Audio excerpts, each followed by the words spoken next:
generosidad de Dios, con su gracia.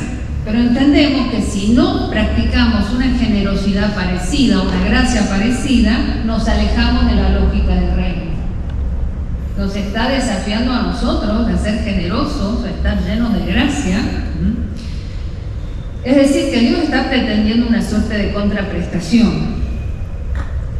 El sistema económico tal como está armado, con préstamos e intereses, no se condice con esta lógica del perdón de deudas, que es una lógica que se remite al jubileo, al libro de Levítico. ¿Podemos tomar en serio esta dimensión económica del reino de Dios? ¿Podemos resistir a la lógica de la acumulación que nos coloniza a través de la publicidad y de muchas maneras, tengamos o no recursos? Porque tengamos o no recursos nos colonizan los deseos, esas permanentes imágenes de lo que supuestamente tenemos que tener. ¿Podemos aprender a tratarnos como seres humanos preciosos, cuyo valor no depende de las posesiones?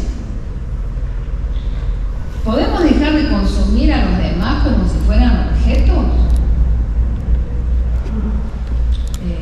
Yo le comentaba a un hermano ayer que el tema es espeluznante pensar que Google no es el número 1 de búsquedas de internet, sino que los sitios más transitados son los sitios pornográficos.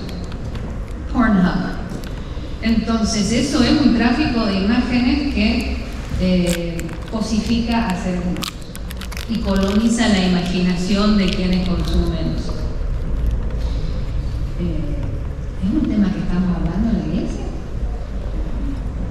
¿O de eso no se habla? Porque la práctica está, la colonización de los deseos está, la cosificación del otro como un objeto para usar o descartar está. ¿Podemos dejar de consumir a los demás como una cosa? Bueno, no me gratifica, bueno, paso a otra cosa.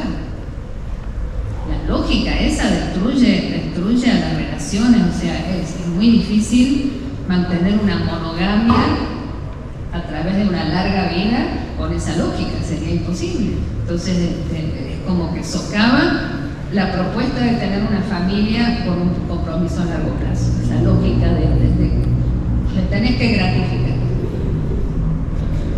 Me pregunto si estamos hablando de estos temas en la iglesia, o si estamos hablando por lo menos con nuestros hijos, con nuestros nietos, o sobrinos, con la gente joven, con nuestras parejas. Estamos presos y presas de la lógica económica preponderante. Entonces no es casual que los primeros teólogos hablaran de la salvación como economía divina, economía de Dios. Obviamente no es una economía capitalista, pero hay puntos de contacto entre las transacciones comerciales, la forma económica de organizar el mundo y esto que está hablando Jesús. Perdónanos nuestras deudas. Ustedes sabían que estaba todo esto metido en el Padre Nuestro, así, Padre Nuestro que estás en los cielos, santificado, rapidito. Hay mucha teología acá. Bueno, y la oración finaliza con esta frase difícil que es: no nos metas en la tentación, mas líbranos del mal, o rescátanos del mal o del maligno.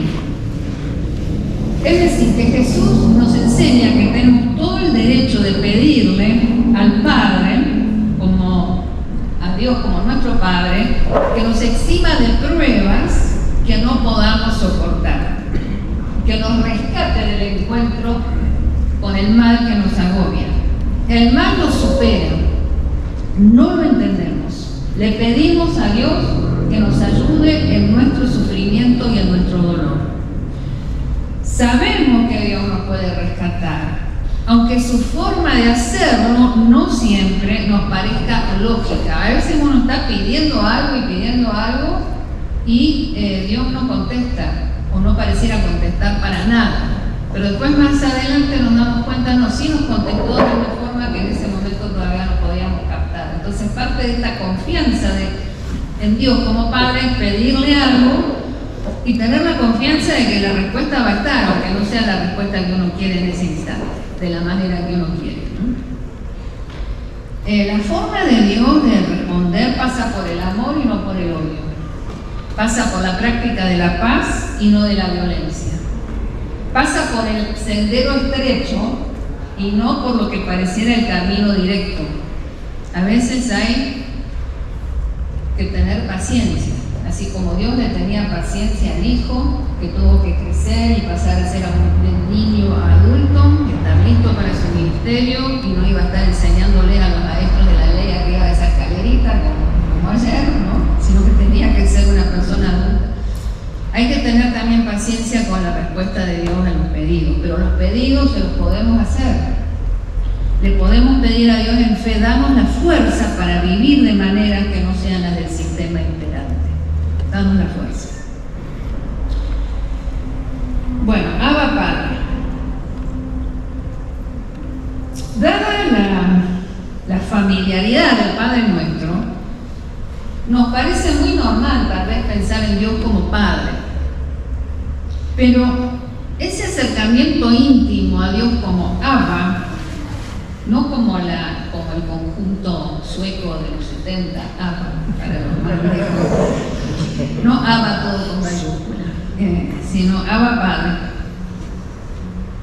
Ese Dios que se acerca de una manera maternal y paternal, no era en su contexto tan obvio, sino que Él está radicalizando y profundizando y democratizando una temática imperante en el Antiguo Testamento. Ustedes saben, en la Biblia griega se le dice a Dios principalmente Elohim. Este era el nombre semita para los dioses o para Dios, Elohim.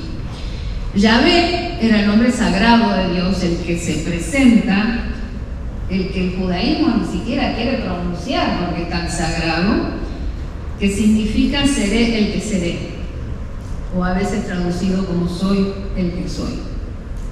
Para no pronunciar el nombre sagrado Yahvé, que en realidad ni sabemos bien cómo se pronuncia, ¿no? El tetragramatón famoso, el judaísmo, por respeto, muchas veces habla de Dios en términos de Hashem, el nombre. O al leer la escritura dice Adonai, o Señor, cada vez que aparece ese nombre. Me acuerdo que cuando yo estaba en hebreo, en mi seminario, había un profesor que era terrible, porque había un chico judío que venía a aprender hebreo con nosotros y lo imprecaba para que dijera el nombre. Y el tipo siempre decía Adonai. No decía el nombre santo de Dios. Por eso decíamos que Mateo usa esta circunlocución para evitar la palabra, aún la palabra Dios, en griego, y habla del reino de los cielos. Bueno, no tanto del reino de Dios. En muchas de nuestras bíblicas evangélicas actuales tenemos esta cuestión del Señor con mayúsculas chiquitas. Eso es Yahvé, ¿no? También reflejo del respeto por el nombre sagrado de Dios revelado a Moisés. La Septuaginta usa Kyrios para traducir Señor, para hablar de Yahvé. Y luego en el Nuevo Testamento es interesante porque se usa esta costumbre, se toma esta costumbre de la Septuaginta, pero Kyrios a veces se refiere a Cristo. Oh, interesante. O sea que Yahvé o Señor no es sinónimo de Padre. El Nuevo Testamento también habla del Hijo como Kyrios. Entonces, no tenemos que imaginar que siempre hubo un padre, y después en el Nuevo Testamento nos enteramos de golpe que hay un hijo, o algo por el estilo. Sino que la forma de dirigirnos a Dios como Abba es algo que Jesús mismo nos está mostrando. Obviamente Él no inventa la costumbre de dirigirse a Dios como Padre, pero sí radicaliza esa posibilidad de la relación íntima con Dios y toma una temática un tanto menor en el Antiguo Testamento y la pone en el centro de su enseñanza y de su espiritualidad. O sea, ¿cómo es que aparece la figura del Padre, de Dios como Padre en el Antiguo Testamento? Bueno, en Oseas 11:1 leemos que Dios afirma: cuando Israel era joven, yo lo amaba y llamé a mi hijo para sacarlo de Egipto. Es indirecta la forma, pero bueno, dice que tenía un hijo y que era Israel. Y del 11:3, fui yo quien le enseñó a caminar a Efraín. O sea, es un rol paterno-materno. En Jeremías 31:9 leemos: es que yo soy el padre de Israel y Efraín es mi hijo mayor. Y también vemos la paternidad de Dios por ahí en los libros deuterocanónicos. Por ejemplo, en el libro de Tobías 13:4 leemos: exaltadle ante todos los vivientes, porque Él es nuestro Dios y Señor, nuestro Padre por todos los siglos. Entonces, dado que la Biblia hebrea entiende que Dios ha engendrado a su hijo Israel, Dios es descrito indirectamente como Padre en el judaísmo anterior a Jesús. Y además aparece como el protector paternal de los huérfanos, de las viudas y de los pobres. Por ejemplo, en el Salmo 68:5.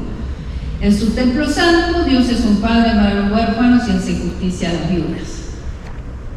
Esta paternidad de Dios dirigida a su hijo Israel no es una relación de mutualidad e igualdad, sino que es la relación de un padre que exige obediencia y exige respeto, como esos padres que yo todavía los llegué a conocer en las épocas antiguas cuando era chica en la Argentina, que venía el padre y se ponía a leer el diario y no hablaba con nadie, había que traerle las pantuflas y exigía respeto y obediencia. No era así mi papá, pero algunos de los padres mis amigos, ¿no? Un padre que corrige y disciplina a sus hijos, como vemos en la literatura sapiencial del Antiguo Testamento, el Proverbio, por ejemplo. También en los profetas vemos este patrón. Jeremías 3:11 o en el Pentateuco, en Deuteronomio 32:6. Es decir, que podemos ver que en el Antiguo Testamento Israel es el hijo primogénito de Dios y por lo tanto es el heredero de Dios, que recibe su herencia o porción de Dios, de las bendiciones divinas, y también es disciplinado por Dios. Dios no es malo, pero es estricto. Dios es el padre del pueblo de Israel como figura colectiva. No se habla de Dios como el padre de cada persona individual, salvo en el caso del rey, Salmo 2:6-8, pero incluso en ese caso el rey representa colectivamente a todo el pueblo. Entonces lo que ocurre con Jesús es que, como siempre, profundiza y radicaliza elementos existentes en su tradición y predica entonces el camino al Padre, a su Padre Dios, como un camino que no está abierto solamente para el Hijo Israel, sino para todos los seres humanos, para toda la creación. Y acá entramos entonces de lleno en las implicancias trinitarias. Es decir, que el lenguaje de padre e hijo, el espíritu, así como el lenguaje de hermano, nos empuja a desarrollar un vocabulario trinitario para tratar de articular lo que vivimos como seguidores y seguidoras de Jesús. ¿Se acuerdan que hablábamos al principio de esa especie de pozo que había cavado Agustín y que el nenito le decía: no vas a poder poner nunca todo el agua del océano en eso que has cavado? Tus categorías son pequeñas para lo que es la inmensidad de Dios. Y Agustín dice: no hablamos trinitariamente porque sea finalmente adecuado el lenguaje que tenemos para usar para hablar de Dios. Pero no nos podemos quedar callados y calladas. Por eso desarrollamos esta forma de hablar. Entonces, profundizar la cristología siempre lleva a expresiones trinitarias, porque es una manera de poder hablar tanto de la profunda humanidad como de la entera divinidad de Jesús. Desde la experiencia de Jesús como nuestro hermano, Hijo del Padre, la fe cristiana va desarrollando la convicción. convicción de que Dios siempre fue Padre, Hijo, Espíritu. como lo expresa la Confesión de Fe de Nicea del 325, nunca hubo un cuándo, nunca hubo una época, nunca hubo un tiempo, un instante en que Dios no fuera Padre del Hijo. Es decir, no puede haber un padre sin un hijo, y no puede haber un hijo sin un padre. No es que había un padre que no tenía un hijo, porque si uno hubiera tenido un hijo no hubiera sido padre. El padre es eterno, el hijo es eterno. Espero que no estamos confundiendo, porque a veces suena como que es como un laberinto mental todo esto, pero hay una lógica muy clara que a veces la salteamos. Padre no es el nombre de un ente divino unitario, solitario, sino que remite a un Dios que desde siempre existió en relación con su Hijo eterno. Nunca hubo un cuando no existiera el Hijo. Antes de todos los tiempos y antes de que existiera el tiempo, siempre existió Dios, Padre, Hijo y Espíritu. No se es padre sin un hijo, ni se es hijo sin un padre. Entonces, si confesamos con Jesús que Dios es su Padre, estamos diciendo que desde siempre, de antes de la encarnación, antes de la eternidad, desde antes de que existiera el tiempo, Dios ha existido en relación de mutualidad. Padre, Hijo, Espíritu. Dios nunca estuvo sin su palabra, sin sus logos. Y nunca estuvo sin su aliento, su ruaj, su espíritu. Uno no puede hablar sin aliento. Mi maestro Molman tiene asma, ¿no? Y está viejito, y ya no puedo hablar con él por teléfono porque no tiene aliento como para que le salgan las palabras.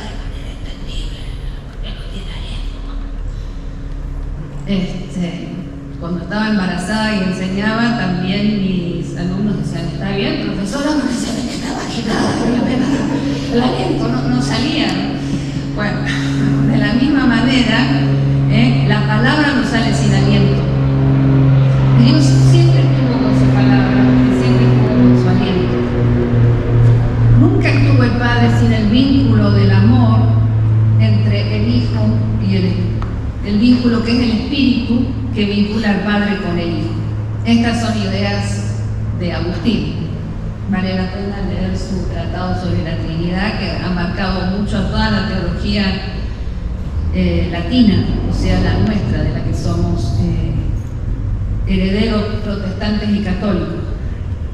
No hay entre las tres divinas personas una jerarquía. No hay una jerarquía. Cuando Agustín habla de la encarnación, dice que el Hijo encarnado de alguna manera es inferior a sí mismo. ¿Por qué? Porque el Hijo eterno siempre estuvo, pero el Hijo encarnado se subordina, se achica, hace la kenosis para estar con nosotros. Pero el Hijo no es menos que el Padre, el Hijo trinitario. Dios es eternamente Padre, Hijo y Espíritu. Esto se vuelve evidente en la encarnación, con el advenimiento del Hijo que se hace uno de nosotros y de nosotras. Y a través de ese advenimiento, la buena noticia es que Dios nos invita a participar de la mutualidad trinitaria. Esto no funciona si ustedes tienen una Trinidad jerárquica. Es decir, si han exportado ideas patriarcales humanas a Dios y lo han puesto al jerarca arriba de todo, al patriarca, y después al Hijo y después al Espíritu, no funciona la mutualidad trinitaria y se torna vacía la buena noticia. Es muy importante que piensen en la mutualidad trinitaria al pensar en la buena noticia. Nosotros estamos invitados a participar de la mutualidad misma del Dios Trino. No dejamos de ser criaturas. Nos divinizamos, decían los padres de la Iglesia, pero no dejando de ser criaturas. Siempre seremos criaturas, pero somos parte de la familia. Somos hermanos y hermanas del hermano mayor Jesús. Él es nuestro hermano mayor. El Dios Trino es nuestro creador. El Padre únicamente no es el creador. Dios Trino es creador. El Espíritu es creador. El Hijo es creador. No se equivoquen con eso. eso. No pongan creador como la primera persona, eso es un error teológico. Hay gente que quiere evitar el lenguaje de Padre, Hijo y Espíritu, entonces habla de creador, redentor y sustentador o algo por el estilo. Está mal trinitariamente ese esquema, porque da a entender que solamente la primera persona es la persona que cree, y no es así. El Padre, Hijo y Espíritu es creador, siempre estuvo el Espíritu, desde la Ruach, desde el mismo relato de Génesis lo vemos. Entonces, Padre, Hijo y Espíritu nos han creado y nos siguen recreando y sosteniendo. Somos criaturas de Dios. Dios Padre no es más creador que el Hijo y que el Espíritu. El Hijo, el Espíritu y el Padre nos han creado en su imagen y semejanza, en plural. Hagamos al ser humano en nuestra imagen y semejanza. Entonces, ¿qué significa decir? Ya sé que es difícil hacer teología trinitaria a esta hora de la mañana antes de la merienda, pero un poquito más. Ya viene el café para reforzar el asunto. Dicen que no se podría mantener el sistema capitalista sin el café, porque los obreros se cansarían demasiado, y la teología tal vez también se sostenga con el mate también y el té, ¿no? El chocolate caliente. Bueno, ¿qué significa decir que Jesús es hijo del Padre? Significa que nos abre la puerta a una relación filial con Dios, íntima, de hijos e hijas. Esto está en el corazón de la buena nueva. Estamos adoptados con todo lo que significa ser hijo adoptado, es decir, con el mismo estatus legal, entre comillas, que cualquier hijo biológico. Se nos adopta, somos parte de la familia de Dios, hijos e hijas del Padre, hermanos y hermanas del Hijo, paridos y paridas, nacidos y nacidos de nuevo por la Ruach, por el Espíritu de Dios. Entonces vale la pena detenernos un segundo en esta imagen, en esta dinámica. Mirando Gálatas 4, del 6 al 7. Ahora, como ustedes son sus hijos e hijas, Dios ha enviado el Espíritu de su Hijo a vivir en ustedes. Vean la dinámica trinitaria de este pasaje. Por eso, cuando oramos a Dios, el Padre nuestro, por ejemplo, el Espíritu nos permite llamarlo Abba, querido Padre. Es decir, decimos Padre nuestro que estás en los cielos por la obra del Espíritu que nos permite decirle Abba, porque ya no somos esclavos y esclavas de cualquier familia, sino que somos hijos e hijas de la familia de Dios, pertenecemos a la familia de Dios. Y entonces, como hijos e hijas de Dios, tenemos el derecho a recibir la herencia de hijos e hijas. Es fantástico este pasaje, la clave de Gálatas, para mí la clave de todo el pensamiento teológico de Pablo está ahí. Gálatas 3:28, por ahí hasta Gálatas 4:10. Vemos en este pasaje la dinámica trinitaria propia de esta cuestión de ser hermanos y hermanas de Jesús y consiguientemente hijos e hijas del Padre por la obra del Espíritu.